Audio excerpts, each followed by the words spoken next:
말씀을 우리 함께 좀 나누려고 합니다.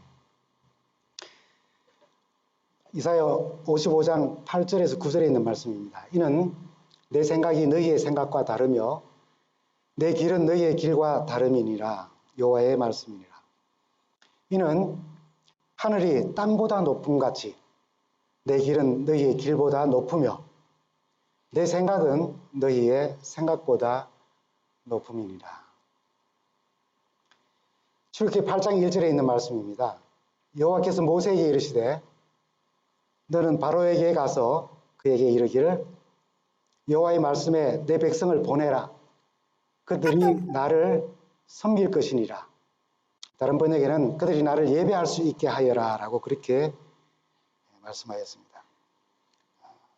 좀 전에 말씀드린 것처럼 이번 사경의 총 주제는 높이 올라 멀리 보라는 제목입니다. 이 제목은 제가 한국에 있을 때에 우리 교회 집사님 장로님들과 함께 지리산 종주를 4박 5일 동안 하게 되었어요. 근데 대부분 여러분 산행을 하다가 보면은 가장 많이 보는 광고판이나 주의판이나 나무에 다는 리본이나 이런 걸 볼 때 어떤 걸 많이 보게 됩니까? 어떤 글귀? 얼마 남았다고 하는 이승표도 보이고요. 또 주로 산불 조심입니다. 그죠? 위험, 산불 조심. 근데 가면서 같은 색깔의 같은 모양의 리본이 이렇게 붙어 있는데 일정 간격을 놓고 계속 그게 붙어 있는데 눈에 금방 지나가면서는 보이지 않아서 가까이 가서 봤어요. 봤더니 그게 이렇게 기록되어 있는 것입니다. 높이 올라 멀리 보라. 그리고는 무슨 소년원 이렇게 적어놨어요. 소년원에서 젊은 친구들이 괴로움과 또는 불편함과 또는 아픔과 이런 것들을 견디지 못하고 순간적인 자기 감정을 누르지 못하고 이렇게 나쁜 짓을 하는 것에 대하여 아마 그 소년원에서 그런 리본을 만들어서 나무에 등산하는 사람들에게 그걸 다 보도록 나무에 그리고 등산하다가 보면 얼마나 힘든 일이 많습니까? 이제 그만 중대 포기하고 내려가고 싶은 마음들도 생기는 그런 요소요소마다에 그 리본을 달아 놓은 것을 제가 보았습니다. 높이 올라 멀리 보는 것. 아마 1970년경이라고 생각됩니다. 여러분 잘 아시는 갈매기의 꿈. 조나단 이라고 하는 이름한 그 갈매기가 책 속에서 넌 왜 그렇게 높이 나니? 라고 이야기하니까 뭐라고 대답했다 그랬어요? 난 좀 더 멀리 보기 위해서야 라고 이야기했다고 하지 않습니까? 저희 어머니가 살아계실 때에 저보고 키 큰 여자하고 결혼하라고 했습니다. 저희 아버님은 키가 180이 넘고 저희 어머님은 돌아가신 분을 제가 그거 하면 안 되는데 좀 그냥 보면 한 절반쯤 돼 보이는 그런 느낌으로 키가 작으셨어요. 그래서 그때 교통이라는 게 뭐 원활치 않으니까 교회를 한 40분쯤 걸어서 이렇게 갔는데 저희 아버님 키가 이제 180 뭐 이렇게 넘으시니까 성큼성큼 걸어서 가면은 저희 어머님은 뭐 종종걸음으로 뒤에 따라가는데 아무리 따라가도 아버지를 따라잡지 못하는 겁니다. 제 누님하고 형님 셋이서 그 어머니와 아버지 사이에서 아버지 보고는 좀 천천히 가라고 하고 어머니 보고는 좀 빨리 오라고 그랬던 기억이 납니다. 근데 제가 결혼을 했는데 우리 어머니의 그 간절한 소망을 이루지 못하고 저희 집사람도 그렇습니다. 그래서 그 사람들이 많은 몰 같은 데 가면은 항상 둘이 손 꼭 잡고 다녀야 합니다. 한번 손 놓고 사람들 많은 데서 헛되지만 저희 집사람은 진열장 밑으로 다니기 때문에 아무리 이렇게 봐도 집사람 머리가 잘 보이지는 않아요.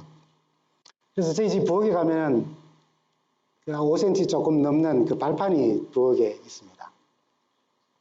한 번씩 저도 그 발판 위에 이제 서게 되죠. 일을 돕다가 보면은 그럼 전부도 깜짝 놀라는 겁니다. 그 5cm의 차이인데 제 집 뒷뜰을 보는 눈이 달라져요. 보이는 게 다른 겁니다. 그 5cm의 차이에.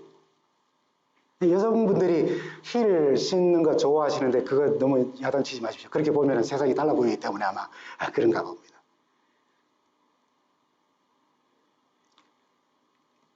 일산에 있을 때에 그 당시에 아주 유명한 그 인기 그룹이 그 신화라고 하는 게 있었어요. 우리 딸아이가 그 신화를 좋아해서 일산 호수공원에서 공연을 하는데 한번 가고 싶다고 하도 졸라서 갔습니다. 일찍 가야 한다 해서 1시간 전에 갔어요. 근데 이미 사람들이 의자에 다 차지하고 있고 뒤에 이제 남은 공간에 사람들이 돗자리 깔고 이렇게 앉아 있는 겁니다. 그래서 저희도 처음 이제 그런 데 가니까 그때쯤 가면 충분하겠다고 갔는데 벌써 자리가 다 차 있고 뒤에는 돗자리 깔고 있어서 저희도 이제 그 옆에 돗자리를 깔고 있었습니다. 공연이 시작되었어요. 굉장히 우렁찬 소리와 함께 뭐 화려한 조명과 젊은 아이들이 왜 그 공연을 좋아하는지를 그때 처음 아마 생각하게 되었습니다. 근데 갑자기 우리 아이가 공연이 시작되니까 그 돗자리에 앉아있던 사람들이 다 일어나서 보는 겁니다. 더 잘 보기 위하여서. 근데 갑자기 우리 아이가, 딸아이가, 아빠, 목마! 그렇게 이야기하는 겁니다. 제가 아이의 목마를 태우기 위해서 저도 같이 까치발을 들고 이렇게 보고 있었으니까요. 제가 무릎을 꿇었을 때에 제 앞에 보여해지는 장면으로 우리 아이가 공연장에 왔는데 아무것도 보이지 않는 그 상황 속에 엄청나게 답답했다라고 하는 사실을 제가 잠깐 느꼈습니다. 그리고 아이를 목마를 태워서 그 공연을 보여줬어요. 18층 아파트에서 살았습니다. 우리 아들하고 이제 학교를 데려다 주기 위해서 내려오는데 그 18층이니까 그 한번 그 같은 시간대에 아이를 보내거나 출근하거나 하면은 매 층마다 어떻게 하는 겁니까? 쓰면서 매 층마다 사람이 타는 겁니다. 18층에서 탔으니까 점점 뒤로 밀려나서 한참 저 벽에 이렇게 있는데 갑자기 우리 아이가 아빠 나 좀 안아주면 안 돼요? 그러는 거예요. 이 어른들이 막 들어왔다 그 엘리베이터 안으로 들어오면서 사람을 뒤로 밀려보면서 아이 하나가 뒤에서 있는데 아이 시선에는 뭐가 보이는 겁니까? 예, 그 어른들이 여기만 이제 보이는 겁니다. 그러니까 답답하니까 저한테 좀 안아주세요라고 그렇게 이야기를 했습니다. 사람들이 뭐 때문인지를 알고 조금씩 틈을 열어줘서 함께 웃었던 그런 기억이 생생합니다. 종종 여러분 우리의 삶이 어떻다고 생각될 때가 있습니까? 흔히 우리가 이야기할 때 터널 속이라고 하는 이야기합니다. 캄캄한데 출구를 생각하고 나가려고 해도 빛도 보이지 않고 들어왔던 입구 쪽을 돌아보며 나가야겠다고 생각하고 돌아보는데도 거기에도 빛이 없는 그런 상황들을 우리가 간혹 경험합니다.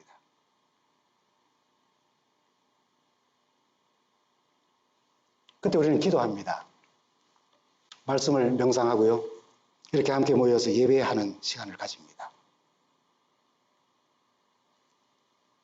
그 기도의 시간과 그 말씀을 명상하는 시간과 이렇게 우리가 함께 모여서 예배드리는 이 시간은 그냥 설교 듣고 가는 것, 찬양 듣고 개인기도 잠깐 하고 가는 것, 거기서 멈출 수가 없습니다. 주님 나를 품에 안아주시고 그 품에서 주님의 시선으로 세상을 다시 볼 수 있게 해주세요라고 하는 것이 예배의 의미입니다. 주님의 품에서 내가 편히 쉬고 내 상처가 아물고 새 힘을 얻는 것, 이 예배를 통해서 우리가 경험합니다. 그러나 거기서 더 나아가서 이제 우리 일상으로 돌아갔을 때에는 주님의 품에서 가졌던 위로와 안식과 함께 주님의 품에서 주님의 눈높이에 함께 보았던 세상을 보고 주님의 시선과 함께 보았던 사람을 우리가 다시 보게 되는 것이 바로 이 예배의 의미인 것입니다. 우리가 예배를 통하여서 높이 올라 멀리 볼 수 있어야 합니다. 프로그램이 어떻다, 오늘 예배가 어떻다, 그거 다 그냥 좀 접어두십시오. 다 접어두십시오. 주님을 만나고 주님께 주님의 눈높이에서 내가 다시 세상을 볼 수 있고 주님의 눈높이에서 이 공동체 안에 다른 사람을 볼 수 있고 내 이웃을 볼 수 있는 그런 시야를 회복해 달라고 하는 그런 예배가 되기를 바랍니다. 그래서 이사야는 이렇게 말했습니다. 이는 내 생각이 너희의 생각과 다르며 내 길은 너희의 길과 다름이라. 여호와의 말씀이라. 이는 하늘이 땅보다 높음 같이 내 길은 너희의 길보다 높으며 내 생각은 너희의 생각보다 높음이라. 내 품에서 나와 함께하며 세상을 다시 바라볼 때 달라진다는 것이에요.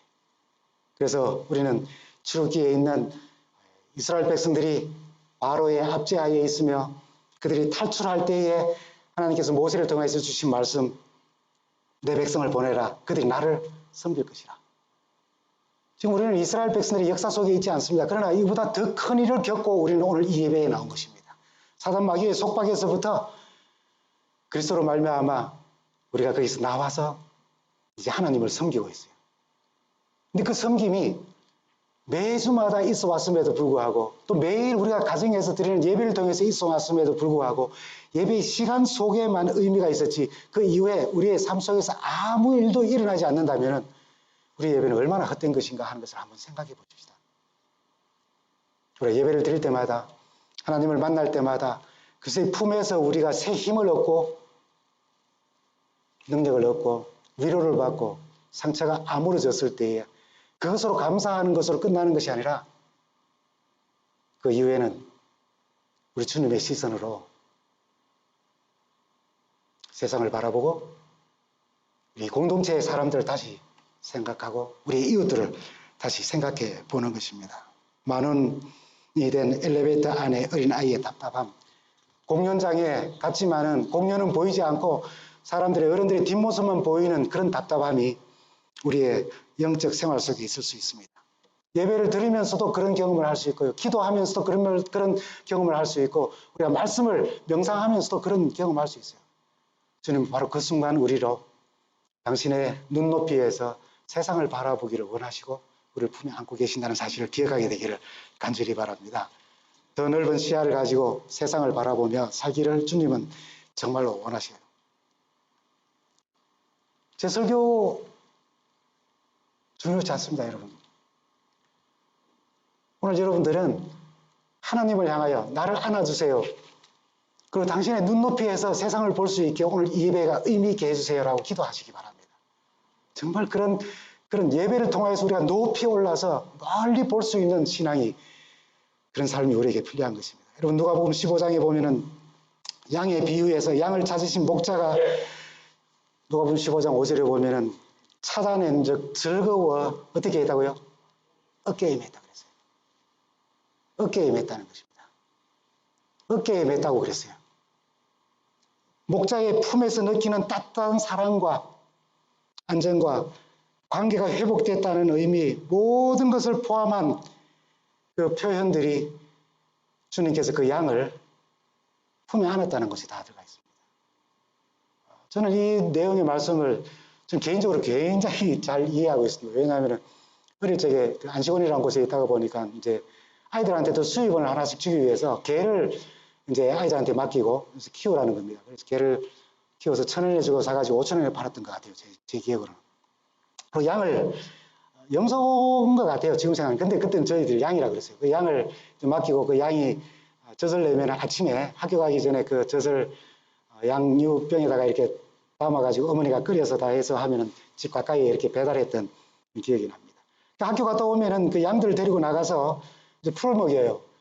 근데 여러분 양이나 염소 키워보셨습니까? 와, 한번 머리 딱 이렇게 정하고 내가 저리로 가야겠다고 생각하면은 저같이 어린 아이들은 질질 끌려다니는 겁니다.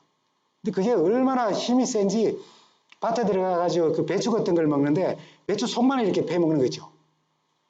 배추밭에 들어가면은. 얼마나 얄밉습니까? 양도 할 말이 있다면은 저한테 진짜 할 말, 정말 많이 발길질하고 몽둥이로 때리고 얼마나 그런지 모릅니다. 이 양도 그 감정이 있을 거 아니에요. 알 겁니다. 근데 집을 나간 양이 자기 때문에 99을 덜에 두고 찾아온 목자에게 발견이 되어졌을 때에 양이 사람의 입장으로 본다. 그건 지금 비유로서 사람을 이야기하잖아요. 얼마나 큰 두려움이겠습니까? 발길질도 올 수도 있고, 그죠? 몽둥이로 때릴 수도 있는 겁니다. 자기 하나 때문에 99을 덜에 두고 왔으니. 근데 그 목자가 어떻게 하시더라고요? 어깨에 맸다 그랬어요. 몸은 가슴에 닿아서 심장이 박동 소리를 서로 나누는 것입니다. 모든 것이 괜찮다라고 하는 것을 이 표현 속에 들어있어요. 근데 여기서 끝나지 않는 것입니다. 만약에 그 양이 목자의 심장 박동 소리 들으면서 그래 우리 목자는 참 좋은 분이야. 그리고 다른 양들이 있는 양 우리의 그가 내려졌을 때에 아무런 깨달음 없이 그래 우리 목자는 좋은 분이야 라고만 생각하고 왔다면은 그럼 또다시 자기 갈 길 갈 겁니다. 그 어깨에 놓여있는 자기의 얼굴은 목자이신 예수님의 얼굴과 같은 위치에서 예수님의 시야를 그가 비로소 보게 되는 거예요. 그게 이런 양이 목자의 품에 있을 때에 가져야 할 교훈인 것입니다. 배워야 하고 깨달아야 할 교훈인 거예요. 왜? 나는 이 길로 가고 싶었는데 목자는 나를 또는 우리를 저 길로 인도했지라고 하는 것을 목자의 시선으로 다시 보는 것입니다. 왜 저쪽이 더 물이 많은 것 같은데 왜 목자는 이쪽으로 우리를 인도했지라고 하는 것을 목자의 시야에서 양은 깨닫게 되는 것이죠. 이런 양을 찾아오신 예수 그리스도를 만난 모든 사람들은 그래서 마음에 있는 위로와 화평과 안도감과 평안을 누리는 것으로 끝나는 것이 아니라 그 이후에 그 목자의 시선을 회복하는 것입니다. 그게 예배를 통해서 일어나는 거예요. 우리 예배는 예수님을 만나러 오는 것이잖아요. 이 예배를 통해서 우리가 경험해야 할 것은 바로 그것입니다. 그래서 우리는 스스로 높이 올라갈 수 없을 때에 예수 그리스도의 품에서 높이 올라 멀리 바라보는 신앙으로 우리가 회복되어지는 것입니다. 우리를 높이 들어 올리시는 하나님을 만난 사람들의 감정이 성서에 참 많이 나오고 있죠. 욥의 친구들 가운데 하나인 대만 사람 엘리바스가 욥이 고난에 빠진 것을 보고 왔는데 자기 생일을 저주하면서 앉아 있었어요. 그래서 그를 향하여서 욥기 5장 11절에 하나님에 대하여 이렇게 설명해 줍니다. 낮은 자를 높이 드시고 애곡하는 자를 일으키사 구원에 이르게 하시는 분이시라고요. 고난 가운데 빠졌던 다윗이 하나님의 은혜 가운데 거기서부터 빠져나오게 되었을 때에 그는 이렇게 간증합니다. 환난 날에 여호와께서 내게 응답하시겠고 야곱의 하나님의 이름이 너를 높이 드신다고요. 이사야 선지자도 바벨론 왕에게 하나님을 자랑하지 못하고 자신을 자랑하며 국고의 모든 것들을 다 보여줬던 히스기야 왕에게 네가 자랑한 모든 것이 바벨론으로 옮겨지게 될 것이라고 하는 책망의 말씀과 함께 이사야서 40장 26절에 눈을 들어서 누가 이 모든 것을 창조하였나 보라고요. 네가 자랑했던 그 국고와 네가 자랑했던 무기와 네가 자랑했던 그 수많은 모든 것들이 누구에게로부터 왔는지 눈을 들어 이 모든 것이 누구에게로부터 왔는지를 살펴보라는 거예요. 정말 우리 그리스도인들은 높이 올라 멀리 보는 사람들이 되어야 합니다.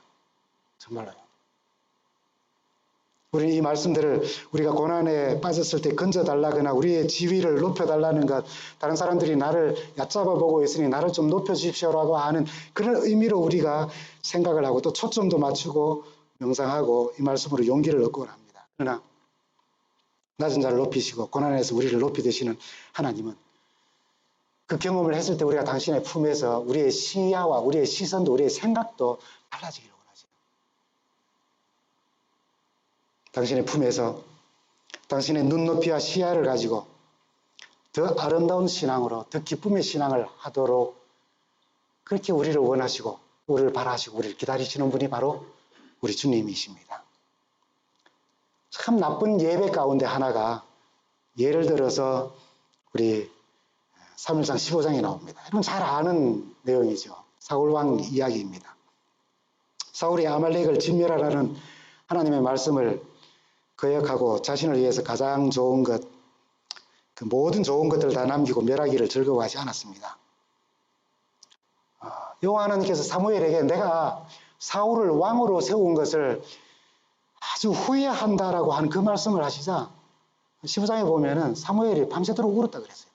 얼마나 사울을 아꼈으면은 하나님께서 사울 왕 세운 것을 내가 후회한다고 나 저럴 줄 몰랐다고 그 이야기에 밤새도록 울었다 그랬어요. 그럼 그 다음날 아침 일찍 일어났습니다. 15장 12절에 보면은 사무엘은 사울을 만나려고 그 하나님의 기별을 전하고 그가 회개하고 하나님께로 돌아오기를 소망하는 마음에서 아침 일찍 일어나서 사울을 향하여 갔습니다. 근데 누군가가 사울이 갈멜에 가서 자기 자신을 위해서 성전비를, 자기 이름을 높이는 성전비를 세우고 그 길을 떠나서 자기 길로 갔다고 그렇게 이야기를 해 주는 것입니다. 하나님 앞에 무릎을 꿇고 하나님 앞에 자신의 문제를 고백하고 용서를 얻고 새 힘을 얻었다라고 하는 것이 이제 사무엘을 만난 사울의 이야기가 계속되어져야 하는데 그러지 못하고 자기 자신을 위한 승전비를 세우고 자기 길을 갔다고 그렇게 이야기합니다. 사무엘이 그를 찾아서 만났습니다. 여호와의 명령을 잘 준행하였다고 그렇게 보고를 하죠. 그때 사무엘이 그렇게 말합니다. 내 귀에 들려오는 짐승 소리가 뭐냐고. 그때 그가 이렇게 말하죠. 나는 여호와의 말씀대로 했습니다. 여호와께서 지시하는 길로 가서 아말렉을 다 진멸하고 어떻게 해요? 아말렉 왕 아각만 잡아왔습니다. 조금 근데 뜻이 있고 의미가 있다고 그렇게 이야기하죠. 그리고는 단지 군인들이 죽여 없애야 할 짐승 가운데 양과 소를 좋은 놈으로만 잡아왔습니다. 그것도 길갈에서 선생께서 모시는 여호와 하나님께 잡아 바치려고 한 것이었습니다.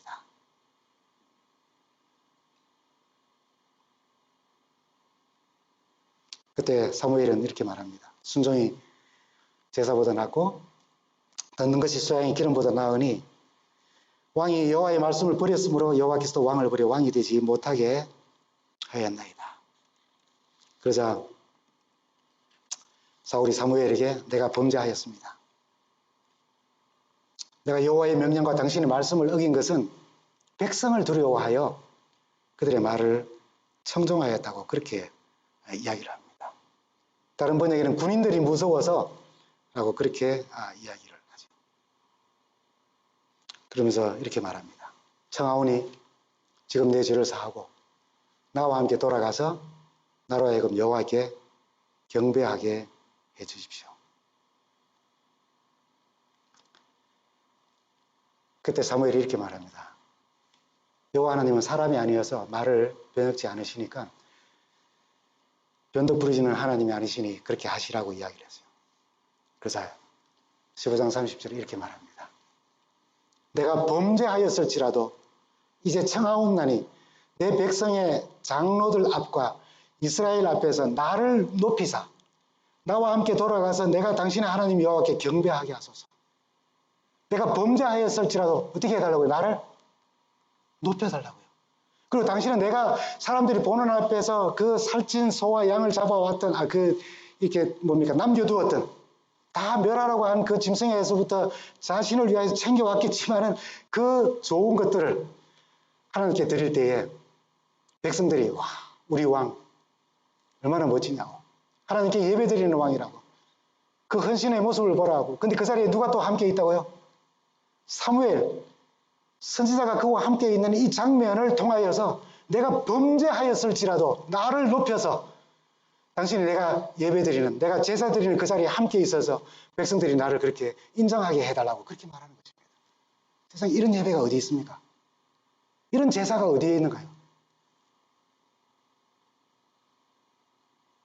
근데 사실 우리 속에 조금씩 남겨져 있는 본성 가운데 하나입니다. 우리가 예배드리고 헌금을 드리며 봉사하고 선교하고 금식도 합니다. 그게 나를 높이고자 하는 그런 마음들이 본성 속에 남아 있을 수 있습니다. 그런 우리일지라도 주님의 품에서 주님의 시선을 회복하고 주님께서 세상을 바라보는 그 시야를 우리도 회복하는 우리 모두가 되면 참 좋겠습니다. 여러분 찬양대에 찬양을 들으면서 나는 찬양 못했던 예배 있습니까? 기도자의 기도가 내 귀에는 들리는데 나는 하나님께 기도를 못하는 예배를 드린 적이 있습니까? 설교자의 음성이 들리는데 하나님의 음성은 들리지 않는 예배를 드려본 적이 있습니까? 예배는 참 좋으신 우리 하나님을 만나고 그분의 품에서 우리가 안식을 얻고 그분의 눈높이에서 세상을 보는 눈을 새롭게 회복하는 시간입니다. 근데 예배에서 그 일이 일어나지 아니하도록 사단이 끊임없이 우리를 유혹합니다. 바로가 모세와 아론을 불러 이르되 너희는 가서 이 땅에서 너희 하나님께 예배하라. 이 땅에서 하나님께 제사를 드리라. 네 번째 재앙인 파리, 처음에 뭐가 나오죠? 파리, 개구리, 이. 피가 되고, 그제? 개구리, 그다음에 팔이 네 번째 재앙이 내렸을 때에 바로가 모세를 불렀습니다. 그 예배 드리라고 했어요. 근데 어디서 드리라고요? 안 보입니까? 이 땅에서 하나님께 예배 드리라는 거예요. 이스라엘 백성들이 애굽에 있는 동안 바로고 말한 이 땅은 이스라엘 백성들에게 어떤 의미가 있는 땅입니까?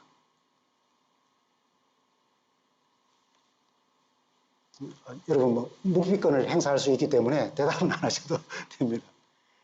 애굽의 종이란 뜻입니다. 이 땅에서라고 하는 말의 뜻이 뭐지요?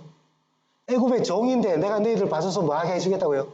예배 드리게 해주마. 제사 드리게 해주마. 이 땅이 어디입니까? 바로의 속박 아래에 있는 땅입니다.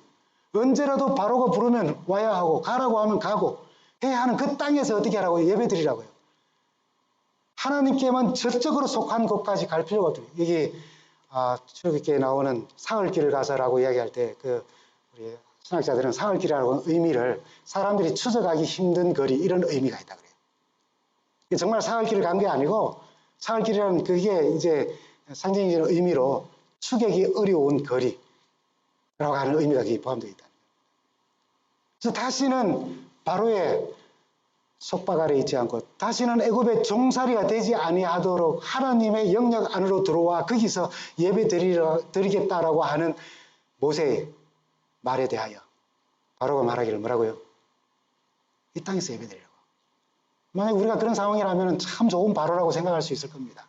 우리 같이 지금 힘들게 살아가는 종을 허락해줘서 뭐하게 한다고 우리한테 여기서 예배 드리게 해줬다고. 근데 예배 드리는 우리의 표현을 합시다. 토요일 아침 9시 반부터 12시 반까지 그 외의 시간은 어떻게 해요? 바로의 속박 아래에 있는 것입니다. 벽돌을 찌어야 하는 거예요.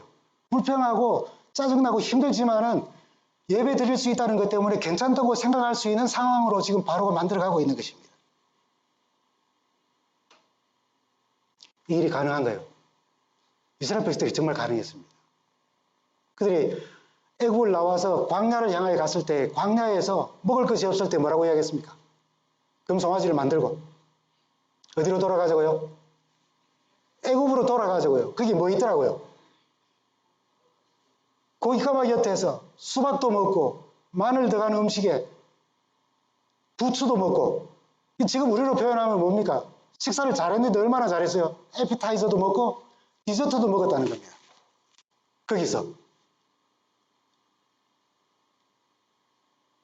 근데 거기에다가 또 예배까지 드리게 해줬으니 얼마나 좋은 상황입니까?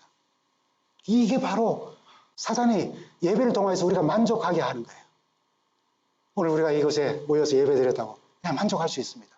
그래서 정말 하나님의 품에서 우리의 상처가 다 회복될 뿐 아니라 우리 주님의 품에서 주님의 시선을 회복하고 주님이 세상을 바라보는 눈, 주님이 죄인을, 사람을, 이런 양을 바라보는 그 눈, 그 시선을, 그 마음을 회복하는 것이 일어나지 않는다면 우리는 그냥 이 땅에서 종살이 하면서 바로의 말을 들으며 예배 드리는 것과 똑같다는 것입니다. 정말 여러분 우리 높이 올라 멀리 보는 그런 우리 성도들 되기를 간절히 바랍니다.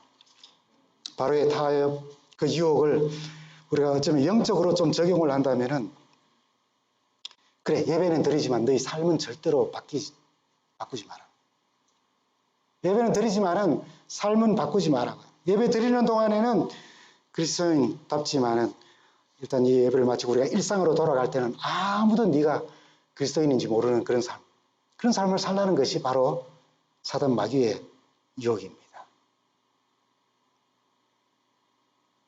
지금도 사단은 우리에게 예배를 드리라고 합니다. 교회도 다니라고 합니다. 그러나 너의 생활은 바꾸지 말라고 유혹하는 것 같아요. 과거의 시간과 과거의 습관에서 과거의 삶에서 빠져나와서들이 못하라고 합니다. 그럼에도 만족하게 해요. 왜요? 예배 드렸다는 사실에서. 오늘 예배를 통해서 우리 주님은 우리가 그런 실패하고 넘어지고 또 좌절할지라도 그래도 매일 우리가 매 순간 혹은 주말 금요일 저녁 혹은 안식일 드리는 이 예배를 통하여서 당신의 품에서 우리가 안식을 얻고 당신의 어깨 너머로 보이는 당신의 시야를 회복하고 그 시야로 우리가 살아가는 세상을 다시 보게 하는 것. 그것이 바로 예수님께서 이 예배를 통해서 우리를 향해서 원하시는 소망이라는 사실을 우리가 기억하게 되기를 간절히 바랍니다. 이 예배의 주인은 우리 하나님이십니다. 그래서 하늘이 땅보다 높음 같이 내 길은 너희의 길보다 높으며 내 생각은 너희의 생각보다 높으며 누가복음에 있는 말씀처럼 찾아낸 즉 즐거워서 소몰이 하듯이 막대기로 뒤에서 몰아가지 않으시고 발길질하지 않으시고 당신의 품에 안으시고 드디어 거기서 목자이신 예수님의 시선을 다시 시야를 회복하는 그런 예배를 우리 주님은 또 원하고 계신다는 사실 우리 기억하면 참 좋겠습니다. 여러분, 이런 양의 비유하고 그 뒤에 나오는 탕자의 비유는 연결된 비유가 아닌가 하는 생각을 해봅니다.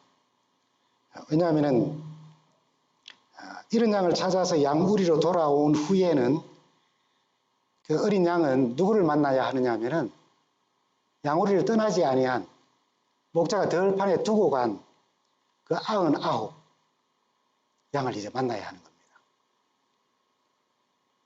길을 잃은 그 양은 목자의 품에서 돌아와서 목자와만 있는 것이 아니라 그 목자가 두고 온 99에 회개할 것이 없는, 그렇게 표현했죠, 그죠? 회개할 것이 없는 다른 양들을, 동료 양들을 이제 만나야 합니다. 그 99마리 양 중에서 있을 법한 한 마리 양에 대한 이야기가 바로 탕자의 비유 속에 나타나고 있어요. 그게 누굽니까? 탕자의 형입니다. 99 중에 한 마리 있을 법한 사람으로 따지면, 그죠? 한 사람 있을 법한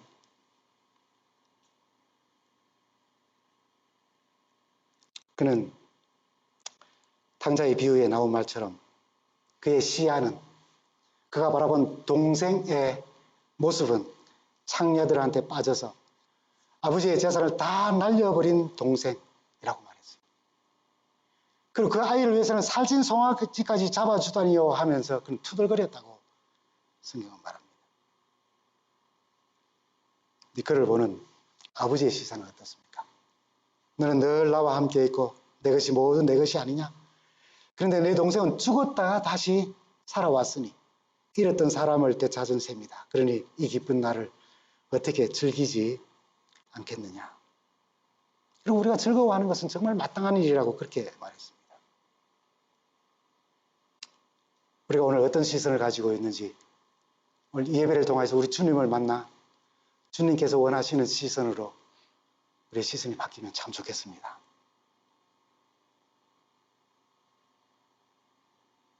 내 눈에는 창기와 함께 아버지의 살림을 삼켜버린 동생으로 보이지만 당신의 품에서 내 동생이 죽었다가 잃었다가 다시 찾은 소중한 영혼으로 보이게 해달라고 오늘 이 예배를 통해서 주님께 간구하고 그런 경험을 꼭 하게 되기를 간절히 바랍니다. 고린도후서에 이런 말씀이 있습니다. 오늘까지 모세의 글을 읽을 때에 수건이 그 마음을 덮었도다. 그러나 언제든지 주께로 돌아가면 그 수건은 벗겨지리라 그랬어요. 모세의 글은 뭡니까? 율법을 말합니다. 그 율법으로 사람을 볼 때에는, 내가 가지고 있는 어떤 원칙으로 사람을 볼 때에는 수건이 내 마음을 덮었는데 수건을 덮은 나도 누구를 만나니까요. 이 예배를 통해서 주님을 만나니까 수건이 어떻게 되더라고요? 벗겨지더라는 것입니다. 정말 좋은 예배 아닙니까? 참 좋으신 우리 하나님 아니세요? 요한복음 8장에 보면 이런 말씀이 있습니다. 선생님, 이 여자가 간음하다가 현장에서 잡혔습니다. 모세의 법에는 죄를 범한 여자를 어떻게 하라고요? 돌로 쳐 죽이라고. 그들의 마음에 뭐가 덮여 있다는 겁니까, 지금? 한 불쌍한 영혼이 보이지 않고 수건이 덮여가지고 이 불쌍한 영혼이 보이지 않는 겁니다. 법으로만 보여지는 여인이 그들 앞에 놓여 있는 것입니다. 선생님 생각은 어떻습니까? 예수께 올가미를 씌워 고발할 구실을 찾으려고 이런 말을 했다. 몸을 굽혀 손가락으로 땅바닥에 무언가를 쓰셨다. 하도 대답을 재촉함으로 예수께서는 고개를 드시고 너희 중에 누구든지 죄 없는 사람이 먼저 제자를 돌로 쳐라 라는 말씀으로 그를 구해주셨습니다. 그러는 뒤에 고린도후서 3장 우리가 16절까지 봤는데 그 다음 절을 보면 이렇게 말씀하시죠. 우리가 다 수건을 벗은 얼굴로 거울을 보는 것 같이 주의 영광을 보며 그와 같은 형상으로 변화하여 영광에서 영광에 이르니 곧 주의 영으로 말미암음이라. 이 예배가 우리의 수건을 벗는 예배가 되기 바랍니다. 주를 만나면 우리를 덮고 있는 수건이 벗겨진다 그랬어요. 그럼 우리의 영혼이 달라지고 모든 사람들이 보여지는 사람이 달라질 뿐 아니라 우리 자신이 어떻게 변한다고요? 주의 영광을 보며 그와 같은 형상으로 변화하여 영광에서 영광에 이르게 된다고요. 여러분, 혹 돌을 내려놓고 말없이 돌아간 사람들이 예수님께서 정말 원하시는 먼저 죄 없는 자가 돌로 치라고 하는 이 말씀에 진짜 뜻을 이해하지 못하고 돌만 내려놓고 그냥 돌아갔다면 그 부끄러운 자기의 죄가 드러나는 것이 너무 부끄럽고 창피해서 그냥 갔다면 아니면 정말로 예수님의 말씀에 반박할 수 없기 때문에 에이 우리 하고 싶은 걸 못했네 하고 돌을 내려놓고 갔다면 주님의 시선으로 그 죄인을 바라볼 수 있는 수건으로 덮였던 자기의 눈이 수건을 걷고 그 주님의 시선으로 그 불쌍한 여인을 볼 수 있는 단계까지 가지 못하고 돌만 내려놓고 갔다면 그 사람은 또 다른 장소에서 똑같은 어떤 현상들이 일어나면 그 손에 뭐가 들려질 겁니까? 또다시 돌이 들려질 거예요. 예수님께서 죄 없는 자가 돌로 치라라고 하셨을 때에 그 시선으로 그 죄인을 보는 그 신앙을, 그 믿음을, 그 삶을 그것을 배우지 못했다면 만약 그런 또 다른 장소에서 또 다른 누군가가 다른 죄로 사람들 앞에 이렇게 불려왔을 때 그에서는 여전히 그 경험을 했음에도 불구하고 주를 만났음에도 불구하고 수건을 걷어주지 못한 그런 모습 속에 다시 그의 손에는 돌이 들려 있게 될 것입니다. 오늘 이 예배가 주님 저를 품에 안아주셔서 감사합니다. 저는 한 주간이 너무 힘들었습니다. 나의 상처도 싸매주시고 내 무너진 자존심도 세워주시고 힘들게 버텨왔던 시간들 잘 견디게 해주셔서 참 감사합니다. 주님이 계셔서 저는 너무 좋습니다. 근데 여전히 내 손에는 돌이 들려 있습니다. 이 모습이 정말 싫어요, 주님. 주님 품에서 위로도 받고 치료도 받고 안식도 얻고 다 좋은데 주님의 시선을 오늘 저에게 회복시켜 주세요. 그게 오늘 우리의 예배가 되고 우리의 기도가 되고 우리의 감사가 되고 우리의 찬양이 되는 그런 예배가 되면 참 좋겠습니다.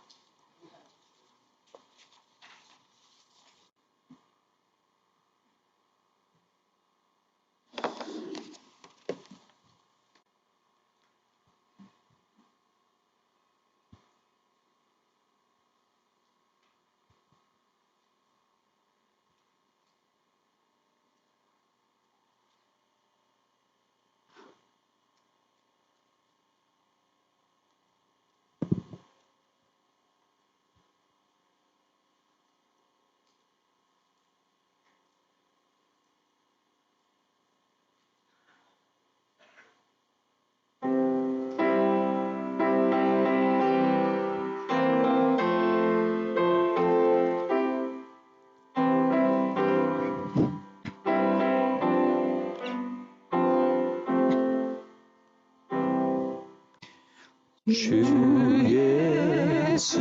예수보다도 귀한 것은 없네.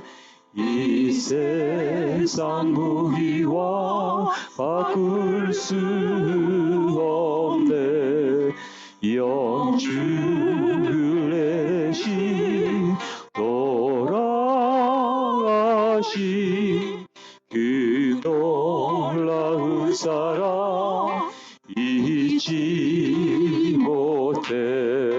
세상 즐거움 다 버리고 세상 자랑 다 버렸네. 주 예수보다도 귀한 것은 없네. 예수밖에는 없네.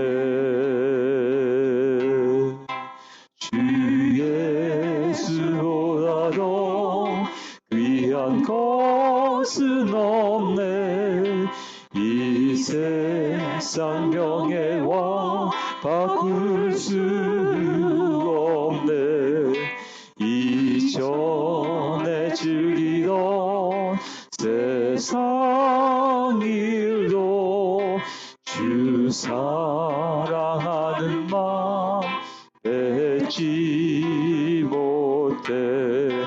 세상 즐거움 다 버리고 세상 자랑 나 버렸네. 주 예수보다도 귀한 것은 없네. 예수밖에는 없네.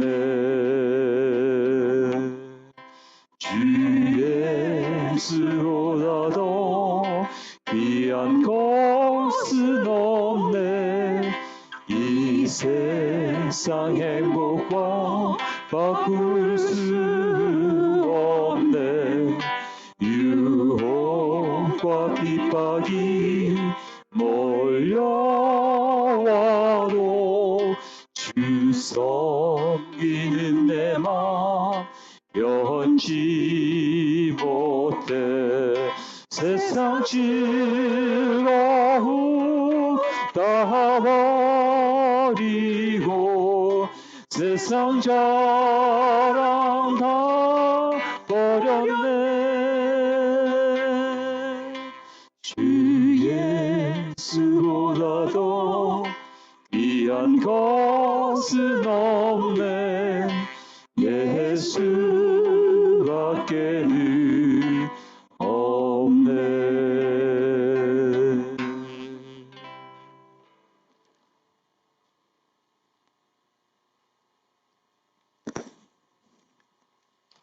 주님 감사합니다.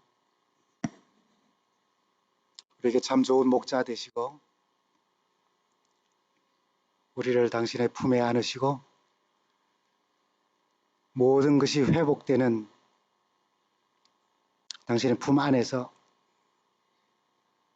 또한 당신의 시야를 회복할 수 있도록 이 예배를 통해서 우리와 함께 하신 주님의 은혜 감사합니다. 이제 우리가 세상을 달리 보게 하시고 이 공동체 안에 함께 신앙하는 연약한 사람들을 다시 보게 하시고 우리의 이웃들을 다시 보게 하시며 그 시선으로 세상을 살다가 다시 오시는 우리 주님을 만난 우리 모두가 되게 하여 주시옵소서. 이 기간 동안 성령에 충만하신 은혜의 은총이 이 교회 안에 넘치도록 함께 하여 주시기를 예수님의 이름으로 간절히 기도합니다.